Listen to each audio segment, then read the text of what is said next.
The Falmouth Commodores fall to the Bourne Braves with a final score of 1-0, as the only source of offense for the Braves was a solo home run, and that was just enough to propel them to victory.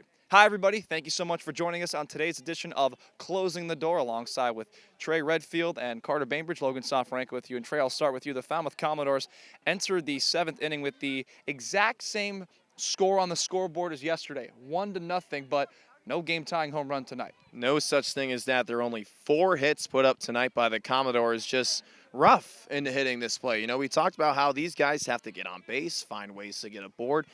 They didn't really do that tonight. They didn't really give themselves a chance to. They were still in the game, yeah, but they didn't give themselves a chance to propel themselves to a tie, propel themselves to a lead.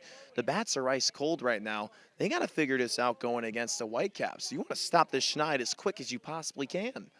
Matt Shaw had the only source of runs today. It was from the Bourne Braves second baseman out of Maryland. And Carter, we nearly saw a game-tying shot off the bat of Jacob Walsh. It's just he hit it to the deepest part of Gulf Fuller Field.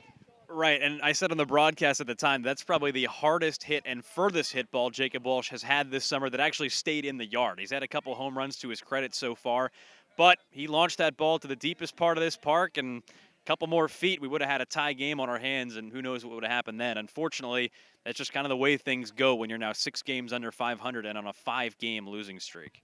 5-11-1, the record for the Falmouth Commodores right now. Got to give credit, Trey, to Drew Summers, who tossed a beauty. Just did not get the benefit of the doubt later in the game as he was in the 5th inning, gave up that base hit. But give credit to not only him, but also Levi Wells. Oh, my goodness. Drew was great. Mikey Tepper was great, too. It was just one pitch. It was that hanging breaking ball that got sent to straightaway center. Levi Wells was awesome, too. This pitching staff tonight was awesome. We can talk about a staff night, bullpen starting. Who cares about that? Drew Summers was fantastic, having 9 strikeouts. Levi Wells, not too bad either. And I'm giving a lot of credit to Mikey Tepper, too. It's just one pitch that came back to bite him. But you know what? The Commodores will bounce back tomorrow. The Falmouth Commodores are back at home tomorrow for the 3rd straight day, taking on the defending champion Brewster Whitecaps. Last week, those 2 clubs squared off, and the Falmouth Commodores came away victorious with a final score of 4-3.